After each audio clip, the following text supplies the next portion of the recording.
if anybody's not able to join us, any of your colleagues, we will be able to send a copy of the recording out to them. So this afternoon we would like to start a consultation exercise on pooling academies for funding purposes across the fund. We understand pooling academies is becoming more common across the local government pension scheme in England. Academies have one source of funding, and the Department for Education appears to have rekindled its interest in how contributions are set in the local government pension scheme. As the 2022 valuation is currently underway, it therefore seems timely to review whether pooling is appropriate. I'd like to introduce Alison Murray and Sam Ogborn, who are the fund's actuary, and they will discuss the proposal, the implications, and then the consultation on the funding strategy statement further. Alison and Sam, over to you. Brilliant, thank you, Caroline. Can you hear me okay? Yes. Perfect. Excellent. Right. So yeah, as Caroline said, we're here to talk about the fund's proposal to pool academies for funding purposes at this valuation, the 2022 valuation and beyond. We're not going to be able to give a full update on the 2022 actuarial valuation today, as we're still in the process of agreeing the assumptions and funding strategy. But we will be providing an update at the annual employers meeting, which is on the 27th of October. And in that meeting, we'll talk a bit more about how the position's changed since the last valuation, the challenges that we've got in the current climate, and what that will mean for contributions for employers generally going forward. So we've got a presentation today of around 30 to 40 minutes, and there's time at the end of the session for you guys to ask questions to myself, Alison and Caroline. But if there's any questions that you think of as you're going through, if you could pop them in the chat box maybe, and we'll just make sure at the end of the session that we've covered all of those. So to start off then, I thought it might be quite helpful just as a few reminders of how we manage employers' participation in LGPS pension funds, including the West Yorkshire Pension Fund. So unlike other public sector pension schemes, the LGPS is a funded scheme. So that means that there are assets being set aside to fund the future benefits that have been promised to members. And that requires periodic assessments of the health of the fund, which we call an actuarial valuation. And the key purpose of that valuation is to determine the financial position of the fund and then set employer contributions to cover the costs of those promised benefits going forward. So when calculating that financial position and the employer's contributions, the actuary, ourselves, we need to have regard to the fund's funding strategy statement. And that's the fund's policy for funding principles. And that document's consulted on with all employers, and the plans that we're talking about today will be set out in the funding strategy statement, which you'll get an opportunity to comment on in November and December. So on those actuarial valuations, we carry those out every 3 years, and that's what's required by the local government pension scheme regulations. And the valuation has to be completed within 12 months of the valuation date. So this current valuation we're looking at is as at 31st of March 2022. And that means that we need to set contributions by 31st of March 2023 that will apply for the following 3 years. So from 1st of April 2023 through to 31st of March 2026. And those valuation results that we calculate, they're highly dependent on the data that we get. So the West Yorkshire Pension Fund does a really good job of keeping on top of all the data that's provided by yourselves as employers and all other employers in the pension fund. And the results are only as good as the data go in. So really just a reminder for you guys to keep on providing your data in a timely manner. And please do engage with the Administrative Authority on any queries that they raise with you on your data. So in terms of those calculations that we do then to determine the financial position, we're allowing for the member data of all membership records in the pension fund. So at 2022 valuation for the West Yorkshire Pension Fund, that's over 300,000 records. We then make some assumptions about what's going to happen in the future.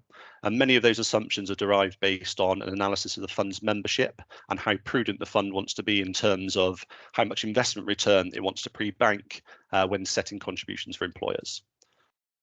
And so taking the data and those assumptions, this enables us to place a value in today's terms on the benefits in respect of each of those 300,000 plus records that I mentioned earlier.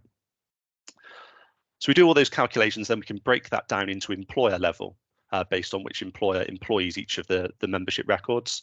And then we have a value of benefits called the liabilities or funding target for each employer or group of employers in the pension fund. As mentioned on the previous slide, the fund holds assets in order to meet those benefits. So when an employer joins the fund, if any existing fund members are being transferred, transferring their employment from another employer in the pension fund to this new employer, then this new employer gets a notional share of the fund's assets in respect of those members' benefits. And that's the case for academies. So when an academy converts from being a school to an academy, it becomes its own employer in the pension fund, and we allocate some assets to that academy as a new employer. What we do then is we take that asset share that we've allocated to the employer and we roll it forward to the next valuation, allowing for returns achieved by the pension fund assets and cash flows payable in respect of that employer. And for more information on this, you can look at the fund's employer policy, which is an appendix to the current funding strategy statement. So by comparing the assets held in respect of each employer and the liabilities that we've calculated, we're able to determine whether each employer has a big enough notional asset share in order to meet the benefits payable for its members in today's terms. Where those assets are higher than the liabilities, the employer has a surplus, and where the assets are lower than the liabilities, the employer has a deficit. We also calculate what's called a funding level or a funding ratio, which is the assets divided by the liabilities.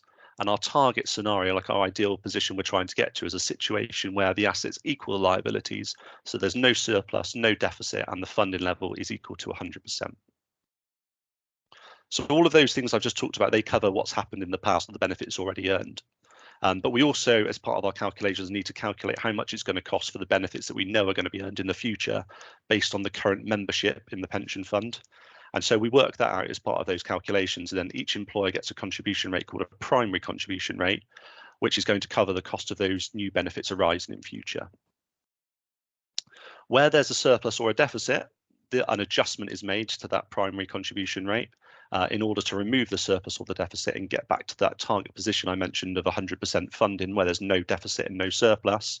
And those additional contributions are called secondary contributions, and we calculate those over a period called the recovery period. As I briefly mentioned earlier, when carrying out our calculations, we need to allow for the fund's funding strategy as set out in the funding strategy statement, and that determines how prudent the valuation is and how the administrative authority is addressing key funding risks. So if we now take a bit more of a detailed look at the funding strategy, these are some of the key decisions that the fund needs to make when setting its funding strategy. So firstly, and the main two really here, the top two, are how much risk the fund wants to take. And that's broken down into how much funding risk the fund wants to take and how much investment risk the fund wants to take. So starting with investment risk then, that refers to what assets the fund invests in. So more risky assets such as equities and property offer the potential for higher returns, but with that they also have more volatility in the returns achieved. And then government bonds on the flip side do tend to be more stable and therefore offer a more modest return, although certainly in recent weeks you could argue that's not been the case, as government bonds have been all over the place. But generally speaking, that is the case. They're a bit more stable. And where returns for the portfolio of assets are higher, there's less of a requirement for employers to pay in lots of contributions. And where the returns are lower, then any deficit compared to the liabilities is going to need to be picked up through additional contributions paid by employers. In terms of the funding risk part then, that is how much risk the fund wants to take relative to the assumptions we adopt when calculating the liabilities, and hence the contributions that will be payable by the employers. So where the fund chooses to take more risk and therefore let employers pay a little bit less in contributions, there's more pressure on those investment returns to be higher in order to ensure that there's enough assets in the fund to meet the liabilities in the future. And then the other decisions they need to make, which I'll quickly just run through on the screen. So we've got whether they want to use different assumptions for different types of employers to reflect the different risks imposed by different employers in the fund, how long the recovery period should be, whether any changes in contributions should be stepped or phased in to avoid big one-off changes in contributions for employers, and then finally whether employers should be grouped or pooled in order to set contributions at each valuation. So the funding strategy is set by the administrative authority and it's very much a fund policy, but Alison and I, as the fund's actuaries, we do input into the funding strategy and provide advice on the decisions that the fund needs to make. So as I mentioned earlier, every time there's a change in the funding strategy, the funding strategy statement is circulated to all employers for consultation. Any feedback is then gathered and considered by the fund before finalising any funding strategy changes. And the prime time to do that is the actuarial valuation.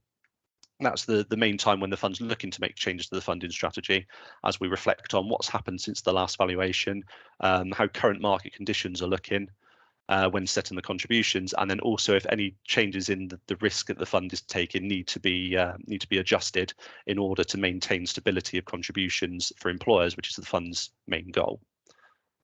So it's a prime opportunity to review all of the funding strategy, and as part of that review, the fund has identified pooling of academies as something that they'd like to look into, and something that we'd like to discuss with you as employers in the fund. So final bits of background then, before I talk a bit more about the proposals for this valuation. As part of the 2019 valuation, we produced individual employer result schedules for each academy or multi-academy trust, and that set out key information on the data used and the results. And so you should have received one of these schedules, which would have summarised the notional assets appropriate to you as an individual academy or as a multi-academy trust, the liabilities that we calculated, the surplus or deficit for you as an employer, and then the funding level. And that looked as shown on the cutout that we've put on the slide here on the right. That information was accompanied by a covering report which explained the various figures and hopefully was helpful to yourselves and other employers in the pension fund. And that's something we plan to do at the 2022 valuation as well. The schedule also then set out the contributions payable for the next 3 years. And those are split into the primary rate, which, as I mentioned earlier, is the contributions required to pay for the build-up of future benefits. And then also those secondary contributions, which again I mentioned earlier on, and that's the adjustment made to recover any surplus or deficit over the recovery period. And that recovery period at the 2019 valuation was set to be 22 years. So any changes in contributions were phased in over a period up to 6 years, and we're expecting a similar sort of adjustment to be made at this valuation for employers generally, where phasing of contributions will be allowed across the board. Just for the avoidance of doubt then, while we're talking about the 2019 valuation, the West Yorkshire Pension Fund Academies are treated as long-term bodies. We do use the same assumptions as we use for the councils, police, fire and other long-term bodies in the pension fund. That's not something we're looking to change at the 2022 valuation, and just wanted to reassure you that the proposals we're talking about today is not an attempt to make yourselves as employers pay more in contributions. It's more just looking for efficiencies in the pension fund where time can be saved in something that we think might be beneficial to all parties. And the other point to note on that as well is that the funding position set out in that 2019 schedule and what will be set out in the 2022 schedule when you receive that, it's not the same as the funding position that's calculated for accounting purposes, which is done every 31st of August. So we are currently carrying out the accounting calculations for all academies, and they'll be delivered around the end of the month. The accounting standards that we have to abide by when we're doing those calculations are quite prescriptive around the assumptions that need to be used. In particular, the discount rate that's required to be based on corporate bond yields. What we do for the valuation is we look at the assets that the fund is actually invested in and work out our discount rate based on the fund's risk preferences and their investment strategy. Given the fund doesn't invest in just corporate bonds, it does give a very different discount rate to what happens under the accounting standards, and therefore the answers are not comparable.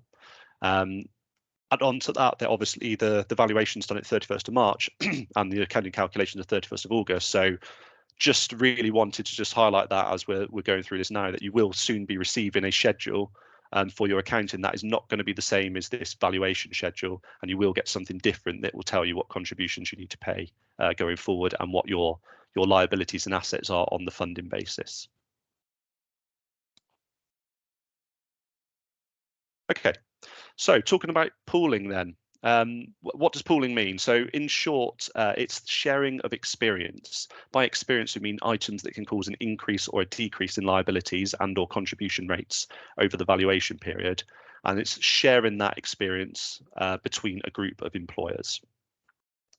So there are some items of experience or funding risk, might be a better term for it, that are completely out of employers' control. So a couple of examples of that would be mortality experience. So that's deaths before retirement, which can cause a large increase in liabilities if a member dies particularly young and leaves a spouse with an immediate pension that's payable for the rest of that spouse's life. Also, deaths after retirement, which could have a positive or negative impact on the employer's funding position, depending on the age and profile of the membership. The other point where employers don't have a lot of control is in terms of ill health retirements. So obviously, you cannot control if someone's going to go off on ill health and be accepted to take early retirement because of that. That can cause a large increase in liabilities as well if the member's able to retire much earlier than they would have done otherwise. There are, however, some items which are largely set by the employer, such as pay increases, and so that's much more under employers' control. And employers really should be factoring in the pension risk when they're making those decisions to award higher than expected pay rises. So when a fund adopts a pooling approach for any group of employers, they can choose to adopt pooling of all experience or just to pool only certain risks and share others. So as noted on the right-hand side of this slide, under partial pooling, some examples, I mean, it's not an exhaustive list. There are of course, lots of other options, but just as three quick examples. The fund could, for example, just pool the primary rate of contributions and employers could still have their own funding positions in the background. The fund could just pool certain risks, so for example, mortality or ill health risks, or they could choose to pool all the risks that aren't under the control of the employers, and then the employer just pays for the risks that are under their control, which is largely salary increases, as I just mentioned. Generally speaking, though, the fully pooled approach is much easier to administer, more transparent, and what you end up with is instead of having all these employers with their individual employer rates, you would have one big pool of employers with one funding position and one contribution rate for the whole group. And then the whole group would pay the same contribution rate between valuations.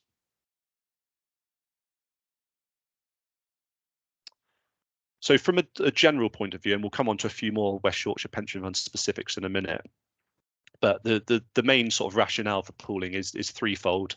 Firstly, pooling can be really helpful where employers have a small membership profile.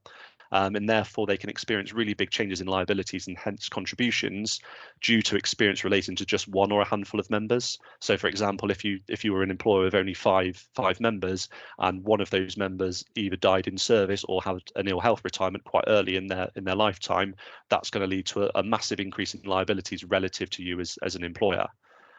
There's also a consistency benefit, so not just within the pension fund, where, as Caroline mentioned earlier, it's beneficial to group employers that have similar funding pressures and similar sources of income, but there's also consistency between other local government pension schemes across the country where we know that pooling is already being implemented for certain types of employers. And then from the fund's point of view, it can be advantageous in the sense that it can reduce administration time. If there are less employer contribution rates to track, less need to engage with as many employers about their individual funding positions and funding risks, then that's going to save a lot of time and money for the pension fund. So a couple of points to note at the bottom of this slide as well. Pooling is actually already in place for the West Yorkshire Pension Fund. There's already a group of employers of a similar nature within the fund that was pooled at the last valuation, and we're expecting to continue to do that at this valuation. But more importantly, you as employers are already benefiting from some pooling because ill health and death in service risks are actually shared across the entire fund at the moment. So the proposals today are not a new concept. It's more a case of applying the pooling to another specific group of employers, i.e. academies, and extending the pooling that all employers in the fund are already subject to, including yourselves. Specifically relating to pooling of academies, there's also a big advantage that it simplifies any movements between multi-academy trusts, including a prime example that we had in the West Yorkshire Pension Fund back in 2019, where Wakefield City Academies Trust unfortunately was dissolved, and there was a really large exercise involved in sorting out all the issues caused by this, which actually would have been much simpler and much easier to sort out if there had been pooling in place at that point in time.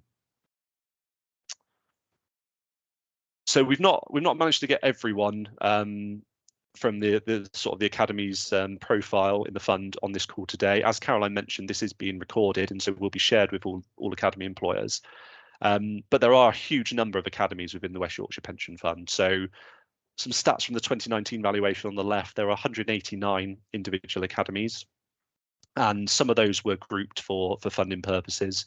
So that was generally employers that were in the same multi-academy trust. We just set one rate for the multi-academy trust. So we actually calculated 119 different funding positions and contribution rates at the 2019 valuation. The administrative authority then had to send out 119 sets of employer results and potentially deal with queries relating to those individual results for all of those employers.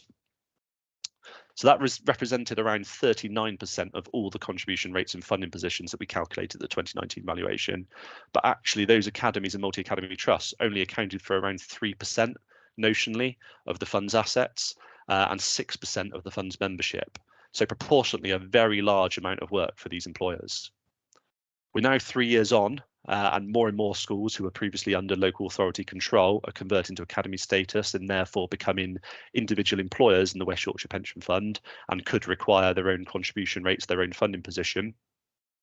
Moving to the 2022 section in the middle of this slide, which is currently being carried out, the number of academies has risen over those 3 years to well over 200. Somewhere in the region of about 250, we think, but actually that's probably an underestimate because some of those academies have been grouped with the multi-academy trust from the outset. So the actual number is probably way more than that. And it's expected there'll be plenty more than 119 contribution rates and funding positions to calculate at the 2022 valuation if we stay with the policy of having individual academies within the fund. So the amount of assets and members has increased slightly. So whereas we were at 3% and 6%, we're now at 6% of the notionally of the fund's assets and 7% of all members. But that still represents, if it was over 120 employees, it would still represent over 40% of the total amount of work that we're going to need to do at the valuation, which is extra work for us to do, extra work for the pension fund to do. Which we don't necessarily think is necessary. And it doesn't stop there, unfortunately, because at the 2025 valuation, we'd expect even more schools to convert to academy status, with the School Bill 2022's aims for all state schools in England to be multi-academy or be in multi-academy trust by 2030. That's going to lead to even further strain on the fund's resources at subsequent valuations.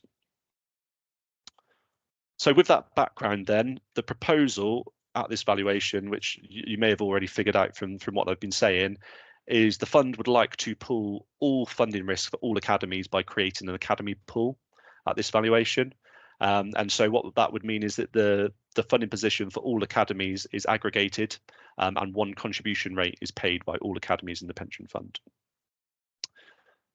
Why do we in the fund think this is advantageous for all parties? So I've listed 3 of these next to the blue thumbs up at the top of the sign. So as already mentioned in the general commentary earlier, simplification of administration is a big one. A massive reduction in the amount of time the administrative authority would spend dealing with and monitoring academy employers. There would be a big reduction in the amount of time taken to carry out the valuation calculations, so reducing that 120 plus that I mentioned on the last slide down to just one funding position and contribution rate that we need to calculate, which is also then going to reduce the cost to the fund of carrying out the actuarial valuation.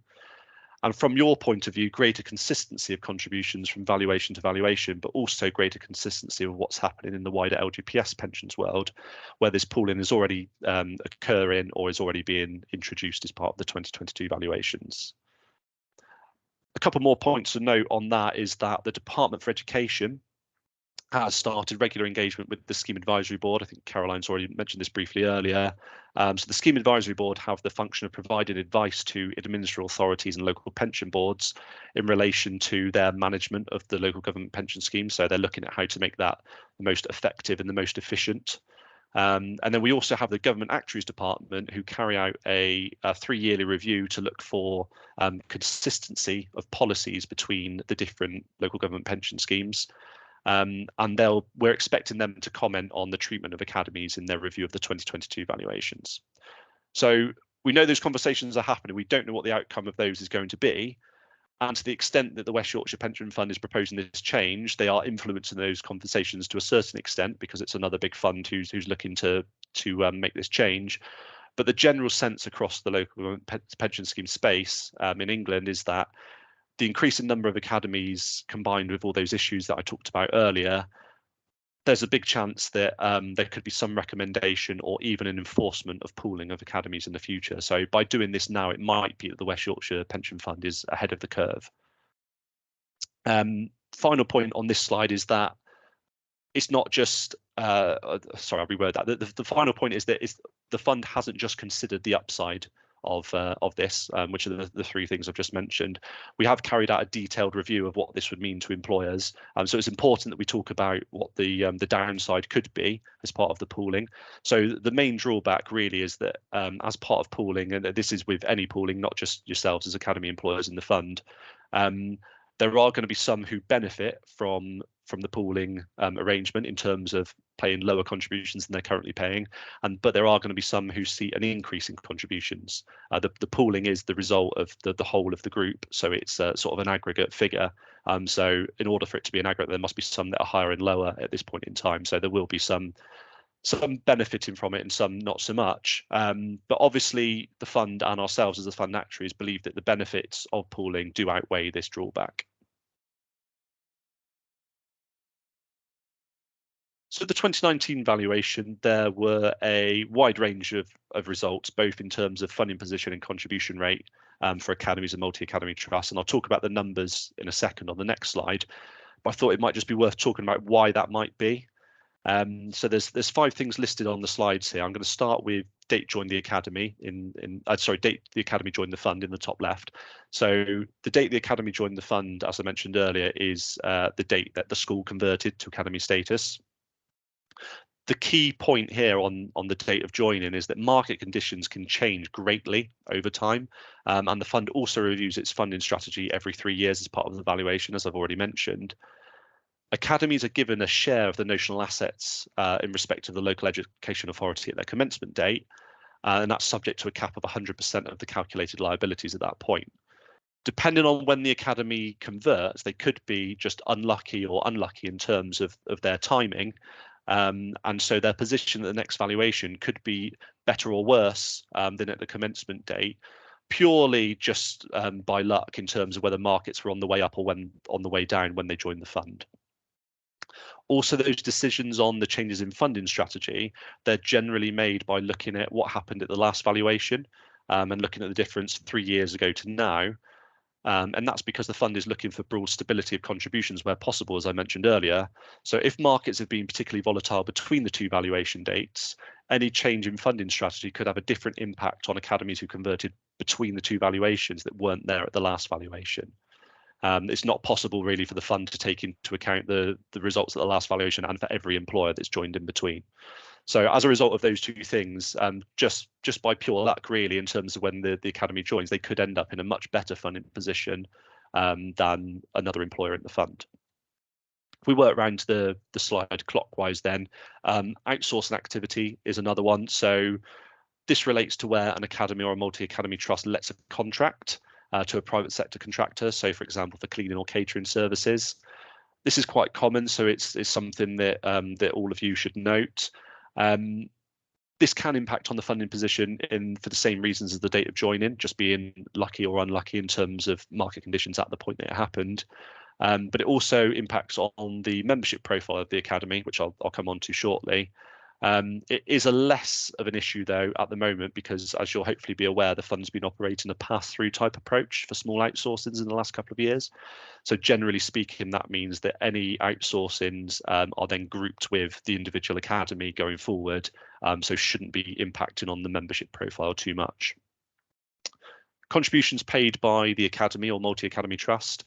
Again, it's linked to market conditions here in the sense that where employers are currently paying higher contributions and things have improved, they'd see an even bigger gain from those extra contributions because they'll also be getting the asset returns on those contributions they've made, as well as the return on the underlying asset figure. Experience, as noted earlier in this session, this can be very different from academy to academy. So you could see a large source of profit or loss from experience, and again, the Academy may not have any control over that. And then finally, the membership profile, and so that's going to impact on the extent to which changes in assumptions impact the liabilities, but also impacts on the primary contribution rate. The reason for that is an employer with an older membership, they need to pay a higher primary contribution rate because we're much closer to the point at which the benefits are going to become payable. So we've got less of a time to earn good asset returns on the employer's assets. So after all that background and explanation, let's have a look at what pooling would have meant at the 2019 valuation for Academies in the West Yorkshire Pension Fund. So this slide sets out the individual results or a summary, sorry, of the individual results for all academies and multi-academy trusts in the pension fund at 2019. This was something we put together for the administrative authority when we were discussing whether pooling might be appropriate for the academy group. So if we just start with the top table then, what this shows is that at the 2019 valuation, there were a reasonable range of funding levels for the academies and the multi-academy trusts, ranging from 92% up to 121%. But around 100 of the 119 results that we produced were in the range of 98 to 115% funded. The primary rate was between 14.3 and 21.7% of pensionable pay, with around 100% of academies or multi-academy trusts being in the range, with around 100 of the 119 being in the range 17 to 21%. And the primary rate, so remember that's the total rate, which is the primary rate adjusted for any allowance to recover the deficit or surplus over the recovery period. That was between 12.5% of pensionable pay and 21.8% of pensionable pay, with around 100 of the 119 being in the range 16 to 21. So there's obviously some outliers there. You can see from the two ranges we've given under each category. But the bulk of the employers are in a reasonably sized window. We then look at the second table in the middle of the slide. This shows what the result would have been if we had introduced this pooling at the 2019 valuation. As you'd expect, given it's an aggregated position for all academies, the pooled result is pretty much in the middle of those ranges that I've got in the top table. But the results are a funding level of 105%, a primary rate of 18.4%, and then a total rate of 17.8%. Remember that total rate is allowing for recovery of the 5% surplus that would have applied at the time. So to summarise what that means then, the funding level would have been between 16% worse and 14% better for academies, with the vast majority being within 5% of their 2019 individual funding position. The primary contribution rate would have been between 3.3% lower and 4.1% higher, with the vast majority being within 1.5% of pay of their individual position. And then the total contribution rate would have been between 4% lower and 5.3% higher for individual academies, with the vast majority being within 1.5% of pay of their individual position again. So as noted earlier on, and hopefully obvious from those figures, some academies would see lower contributions if the pooling hadn't been in place. We do, though, however, think that there's other benefits to this approach over just the amount of contributions payable, mainly the stability of those contributions from one valuation to the next. It's also worth noting that if you were paying less than the pooled rate at the last valuation, that doesn't necessarily mean that your rate, if you were an individual academy, would be lower than the pooled rate at the 2022 valuation. There's other factors in play, including your membership profile, which could be different from the group profile at the last valuation, and could be different again to the group profile at 2022. So it's not just a case of you were higher last time, you were lower last time, you'll be lower now. It is going to differ by individual academy. So I think that's everything I wanted to say in terms of background and where we were at 2019. So over to Alison now to talk about the timetable for the 2022 valuation. Thank you, Sam.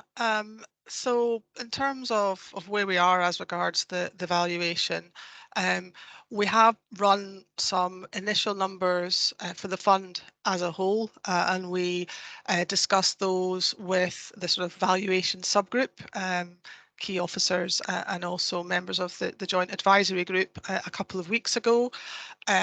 We've had broad agreement to the strategy, but it is not yet finalised, which is one of the key reasons that we're not able to give you the results of the 2022 valuation today. So we are waiting for a little bit more information on that.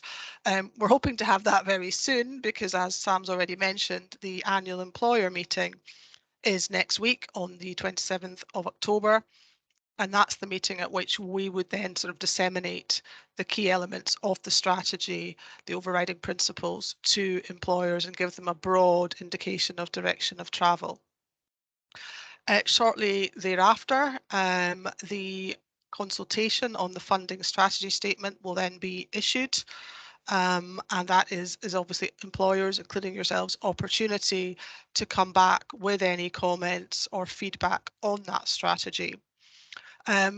As Sam has indicated, we do think that setting a single contribution rate across all of the academies is the right thing to do for the fund, but also for yourselves. And, you know, in the longer term, the idea is that by calculating the contributions over a much bigger number of employers and members, it is that much easier to deliver stability in the longer term. But we do want your buy-in to it. The default will be that academies will be part of the pool, but you will be given the opportunity to opt out of the pool. We will need that decision by the end of December.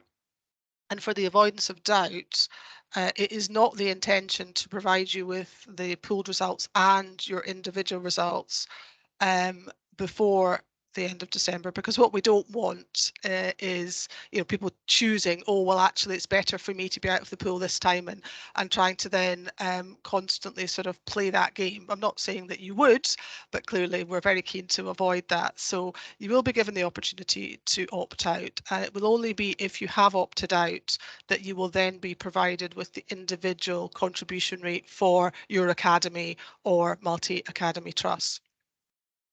The FSS consultation will be closing around that time, and that's really so that everything can be put in place for hopefully approval of the funding strategy statement at the Joint Advisory Group meeting at the end of January, because Sam and I are not able to sign off the valuation without the funding strategy statement being in place. And then there's a couple of months till the end of March, which is the statutory deadline for us to sign off the valuation report and the rates and adjustment certificate, which, as you'll know, details all the contributions for the following 3 years for all the employers. To try and give you a little bit of a sense of the direction of travel in relation to the 2022 valuation, we do think, and this is all subject to the final strategy being agreed, but we think that the funding position is going to be broadly similar to where it was in 2019. So of course we've had very positive asset performance, but there are some sort of headwinds and also some steps that we are suggesting are taken to try and rein in the funding risk a little bit, which pushes the liabilities up. So it's not going to be exactly as it was in 2019, but we don't expect a huge movement in the funding positions. As with every valuation, the fund's general aim is to keep employer contributions as stable as it can. And I think one of the things we're very conscious of at this valuation is a lot has happened since the end of March. And we are thinking about, with the administering authority, how to react to that.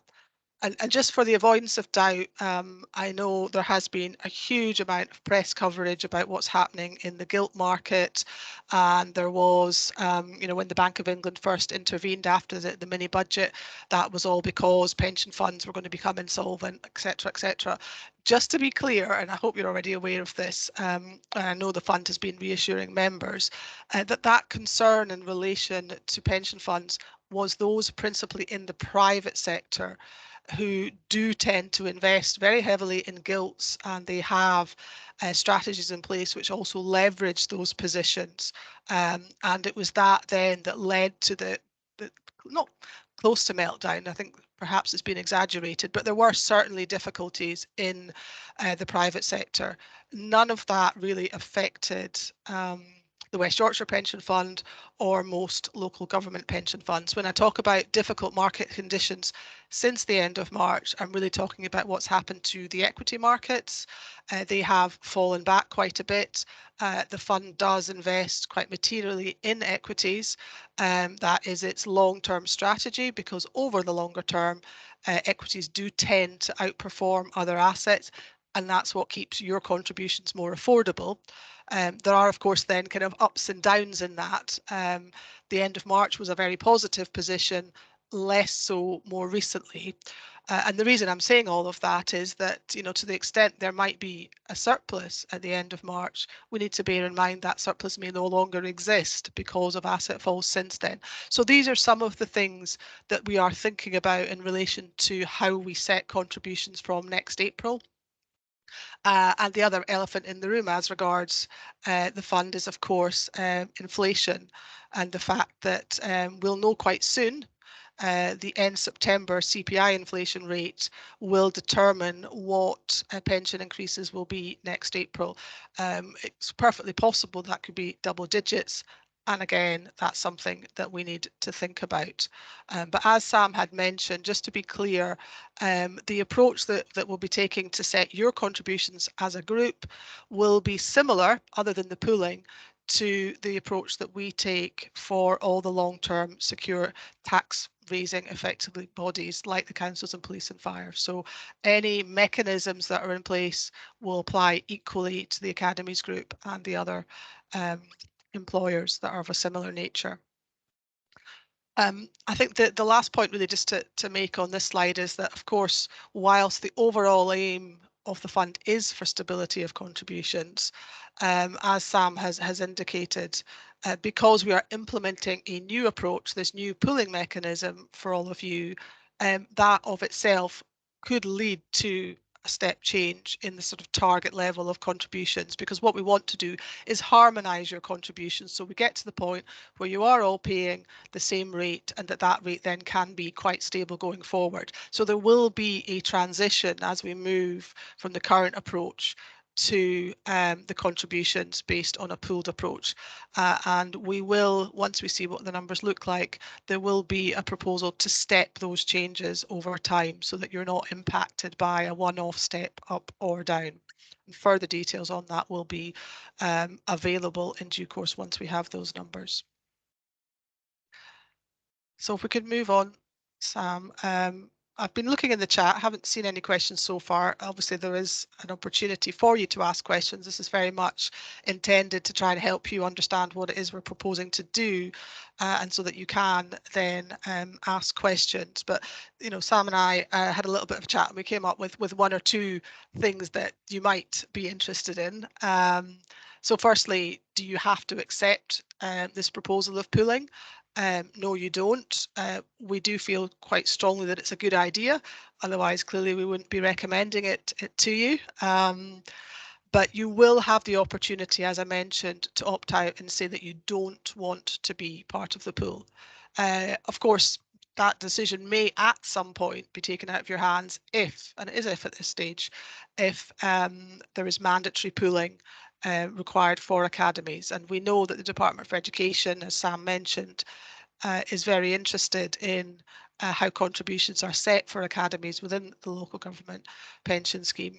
And of course, you know, you are all directly funded by the Department for Education, so I can quite see that it might be quite advantageous from their point of view if academies did have much more consistency of contributions. But the main reason that we're doing it is we do think it makes sense. You know, generally, you should all have quite similar membership. You're all trying to do the same thing. It's all your non-teaching staff. So we would expect there to be a reasonable degree of consistency in terms of your membership and, you know, what's happening to that membership, which obviously helps in relation to pooling. And as we see academies moving between different multi-academy trusts from time to time, if the contributions are the same, then those movements within the fund can happen that bit more smoothly, and we won't see a position where if academy is moving, actually the pension implications might actually affect that decision, which presumably ought to be taken for sort of education purposes, we would have thought. So you don't have to accept it, but we do think that it's a good idea.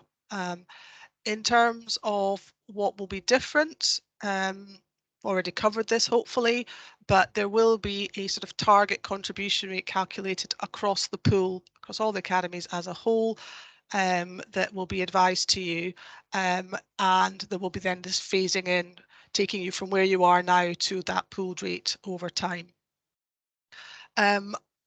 Most of the other elements of strategy will remain completely unchanged.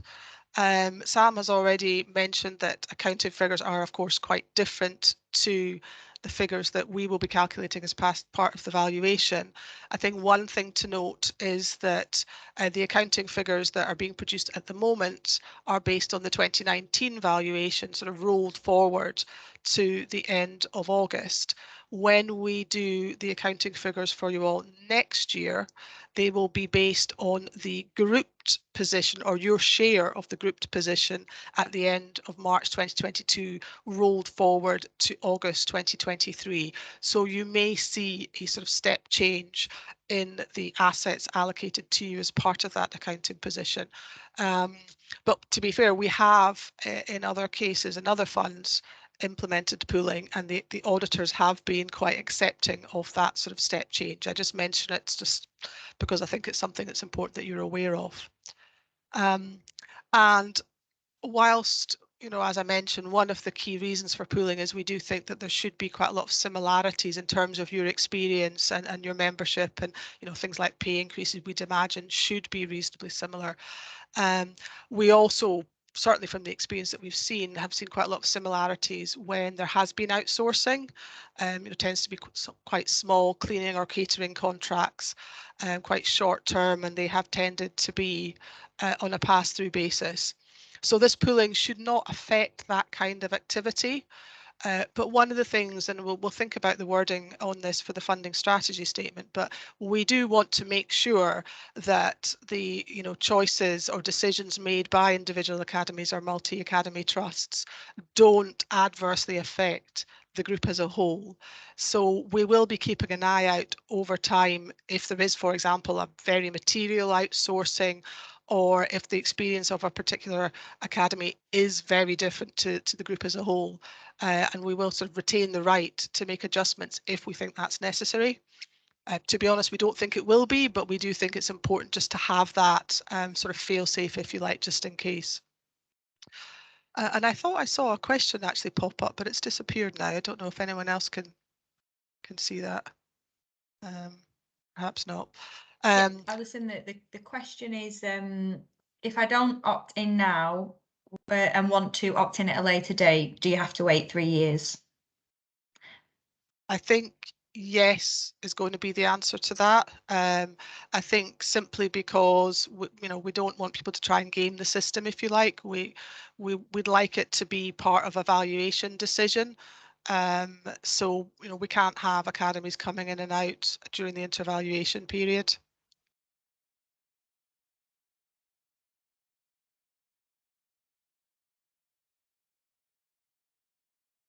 Good. Sorry, I've got some next steps on the slide here, but I think it's probably an appropriate time to ask if there are any other questions.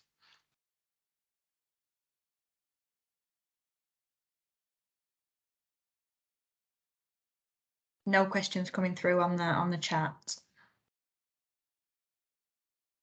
Okay, thank you, Amy. Caroline, how do you, if folk have questions that they think about afterwards, how would you like to take that forward?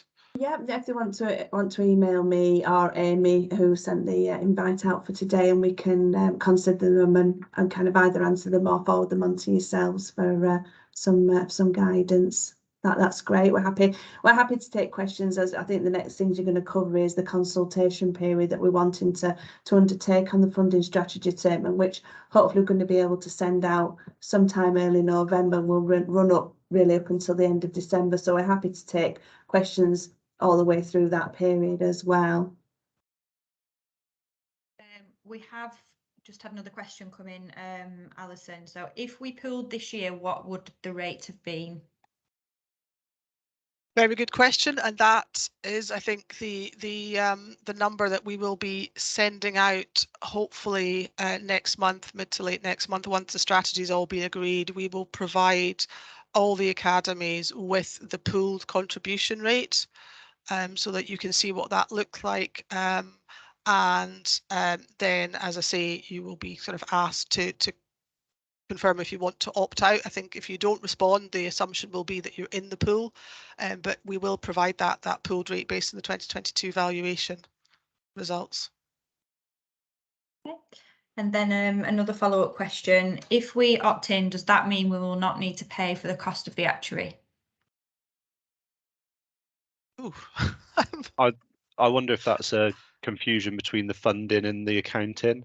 So you'll still need the accounting figures to provide to Education Funding Agency, which I think you have to input on a portal online.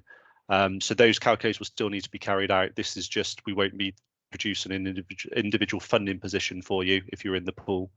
But the cost of the valuation is met by the pension fund rather than individual employers. So I assume from the question they're talking about accounting advice, which will continue as it is now. Yeah, it's just worth noting that everything that is met by the pension fund does eventually flow back through to the employers, because one of the elements of the primary contribution rate is the allowance for expenses. So it is in the interests of all of the employers if the administering authority can deliver its services more efficiently, and obviously if they have to pay us less, so there will be a small saving for everybody on that front. Okay, looks like that's it for questions just for now.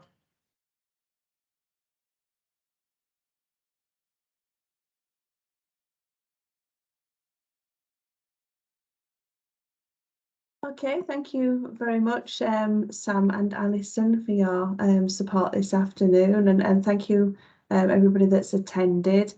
As I say, if you do have any questions, please feel free to come back to myself or Amy, and we'll endeavour to answer those as soon as we can do. Thank you very much. Bye-bye.